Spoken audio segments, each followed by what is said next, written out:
Domovoi. Every Slavic home has one. Tucked behind the hearth or crouched beneath the threshold, the Domovoi is a small, hairy, ancient-looking spirit, sometimes described as bearing the face of the homeowner himself. He is the guardian of the household, and whether your family thrives or suffers often comes down to how well you treat him. Leave out bread, salt, or a bowl of porridge at night, and he keeps the house warm, the animals healthy, and the family safe. Neglect him, and he will tangle your hair while you sleep, hide your belongings, slam doors in the dark, and let misfortune walk right through the front door. Known as Domovik in Ukrainian tradition, he is found in virtually every Slavic culture without exception. Crucially, if your family ever moved homes, you had to formally invite the Domovoi to come with you. Leaving without saying goodbye was considered genuinely dangerous. Dvorovoi. Step outside the house and you leave the Domovoi's territory entirely. The courtyard belongs to the Dvorovoi, a yard spirit so territorial he never crosses the threshold into the home itself. His primary concern is livestock, particularly horses, and his feelings about them are not always friendly. Horses he dislikes would be found in the morning with their manes impossibly braided overnight, sweating and trembling in their stalls, a clear sign the Dvorovoi had been at them. Prolonged displeasure could escalate to illness and death in the animals. Farmers who wanted peace had to ensure their offerings matched the color of the very animals he was meant to guard. A precise and unforgiving ritual. Get it wrong and the stable suffered. Get it right and the yard ran smoothly. The Dvorovoi is proof that in Slavic folklore, every square meter of your property had something living in it that demanded respect. Bannock. The bathhouse, or banya, was one of the most spiritually dangerous places in the Slavic world. Births happened there. Deaths were prepared there. And beyond the third or fourth bathing session of any given night, it belonged entirely to the bannock. No human was supposed to enter after that point. Those who did risked being scalded with boiling water, suffocated by superheated steam, or having their skin flayed off in the dark. The bannock was particularly hostile to anything holy. No crosses, no prayers, no religious symbols were permitted inside the banya under any circumstances. But he was also consulted. Young women would press their bare hand through the bathhouse door at night in a divination ritual.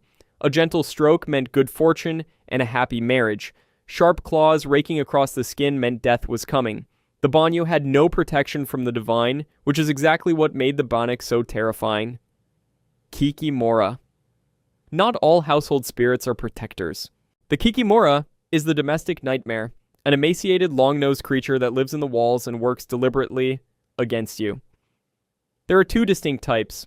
The first is tied to the household, connected in some traditions to the Domovoi, and is merely unpleasant.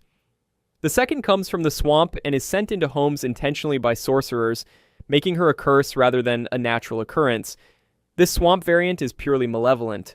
She tangles your thread at the spinning wheel overnight, smashes dishes, pinches sleeping children, and most disturbingly, sits on your chest while you sleep, crushing the breath from you and filling your head with nightmares.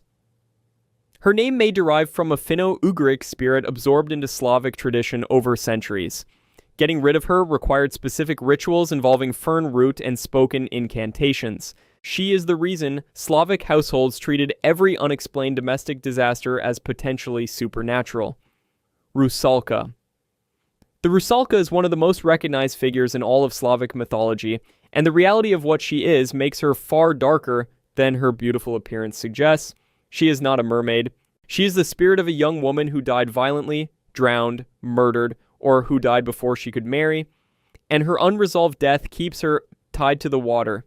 She lures men with singing and dancing along riverbanks, particularly at night, then drags them beneath the surface to drown. Her hair, always long and green-tinged, had to remain wet at all times. If it dried out, she would die a second time. Once a year, during Rusalka week in late spring, which aligns roughly with the Christian feast of Trinity, the Rusalki were said to leave the water entirely and dance in the surrounding forests, making that week one of the most dangerous of the year for anyone traveling alone near rivers. Vodyanoi. Where the Rusalka is beautiful and deceptive, the Vodyanoi is grotesque and direct. He appears as a bloated, slimy old man, his skin somewhere between green and black, his body draped in algae and river weeds, his eyes glowing a pale yellow beneath the water's surface. He rules every river, lake, and mill pond, and he collects drowning victims deliberately, keeping their souls in sealed clay pots on the riverbed. Anyone who swam after sunset was considered fair game. Fishermen and millers who depended on the water had to actively maintain a relationship with him, leaving offerings of tobacco, bread, or the first fish of the catch to keep him satisfied. He could shapeshift into a large catfish, a floating log, or even a handsome man to draw victims close. According to various accounts, he was most active at midnight and at noon, the 2 hours when the boundary between the natural and supernatural was thinnest. Vodyanitsa. The Vodyanitsa is the Vodyanoi's female counterpart, less documented and more ambiguous, sitting somewhere between an independent water spirit and a companion figure to her male equivalent. In some regional traditions, she is described as his wife. In others, she is closer to a captive Rusalka he has taken from the shallower waters. Her appearance shifts depending on the account. Sometimes a pale, waterlogged woman with long, tangled hair, sometimes an outright hag bloated from decades beneath the surface. She is associated with floods and the drowning of livestock near riverbanks. Scholars note she overlaps significantly with the Rusalka in certain traditions, which may explain why she appears less frequently as a fully independent figure. In regions where she does appear distinctly, she is considered every bit as dangerous as the Vodyanoi, perhaps more so because she is far less likely to accept an offering. Leshy. The Leshy is the absolute master of the forest, and his power within it has no ceiling. He can grow taller than the oldest pine trees, or shrink down to the size of a single blade of grass, shifting his form in an instant. He rules every animal, every tree, and every traveler foolish enough to enter without showing proper respect. His favorite trick is leading people in circles. Victims have reported wandering for days in forests they knew well, unable to find their way out, while the Leshy watched from somewhere nearby. He is not necessarily evil, however. Hunters and woodsmen who treated the forest carefully could forge genuine pacts with him, earning safe passage and good hunting in return.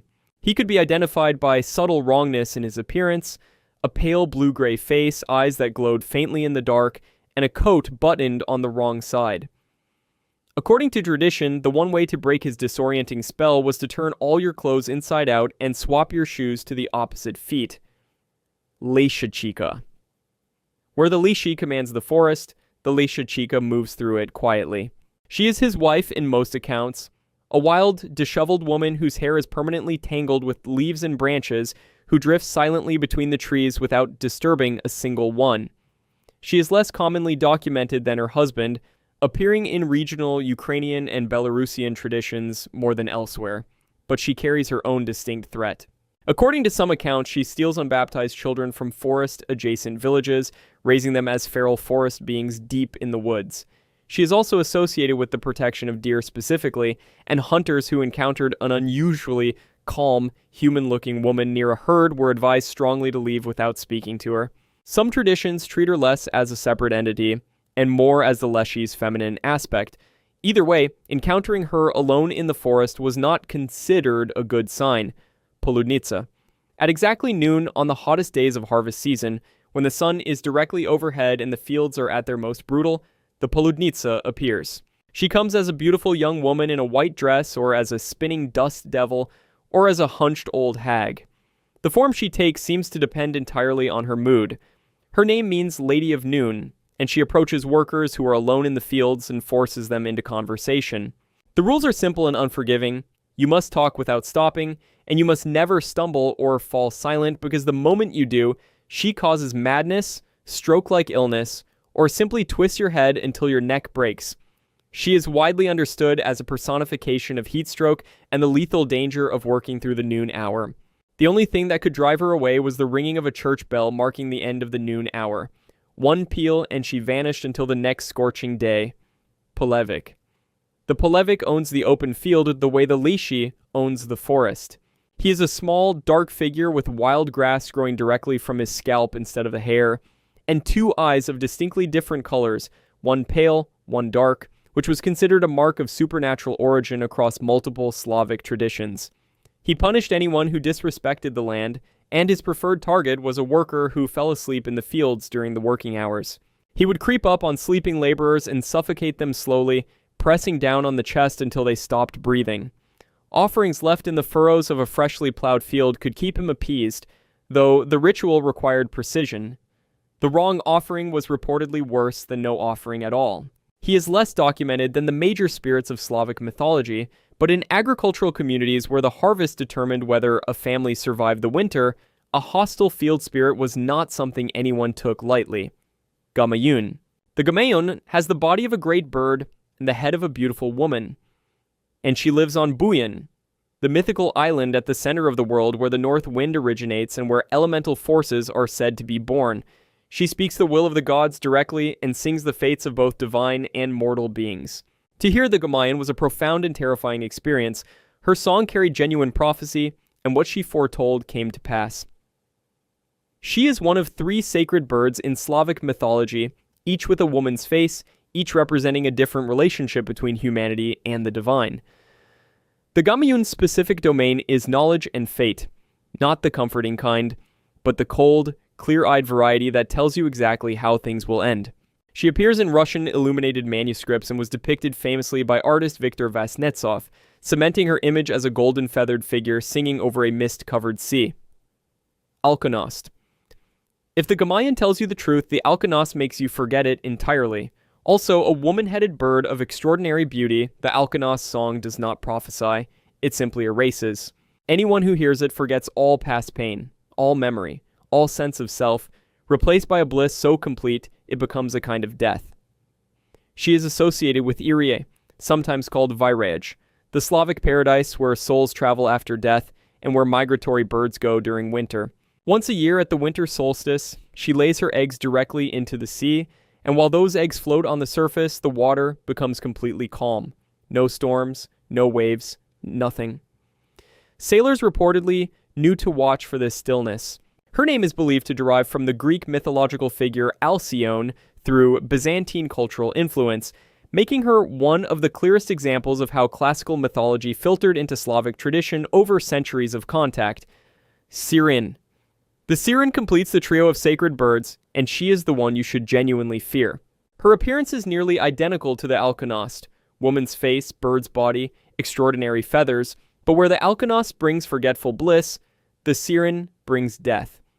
Her song is irresistible and lethal. Those who heard it followed her voice without being able to stop, walking in a trance until they died, still smiling. In later texts shaped by Christian influence, she was reframed explicitly as a demon, a creature of the underworld sent to pull souls away from God. In those accounts, the only way to break her spell was overwhelming noise, bells, drums, or cannon fire loud enough to drown out her singing entirely.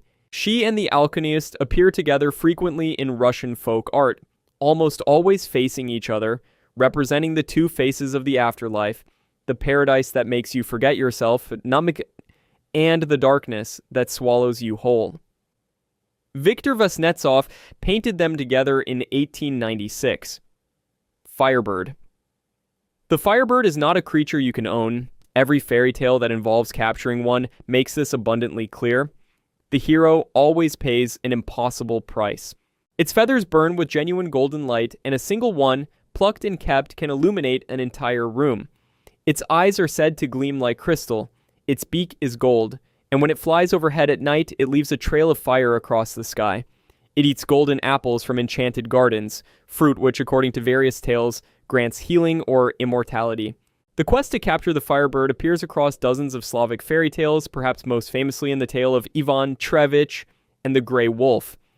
And the creature functions less as a singular monster than as a force, something beautiful and blazing that exists beyond the reach of ordinary men, and that brings both extraordinary luck and extraordinary suffering to anyone desperate enough to chase it. Zmei Gorenik. Russia's answer to the dragon, Zmei Gorenik, is one of the most recognizable monsters in all of Slavic mythology, and the feature everyone remembers first is the heads. 3 of them, each capable of breathing fire, and each one that gets cut off without cutting the others simultaneously simply grows back. His name connects to the Slavic word for serpent, and he functions in the Bylini, the Russian epic songs, as the ultimate obstacle, a flying, fire-breathing, regenerating terror that demands tribute in the form of young women and scorches the land simply by existing near it. His most famous defeat comes at the hands of the bogatyr Dobrinya Nikitesh, who manages what armies could not. The parallels to the Greek Hydra are obvious, and scholars have noted them, though whether this represents shared Indo-European mythology or simple convergent storytelling is still debated. What is not debated is that Zmej Gorynek remains the definitive Slavic monster.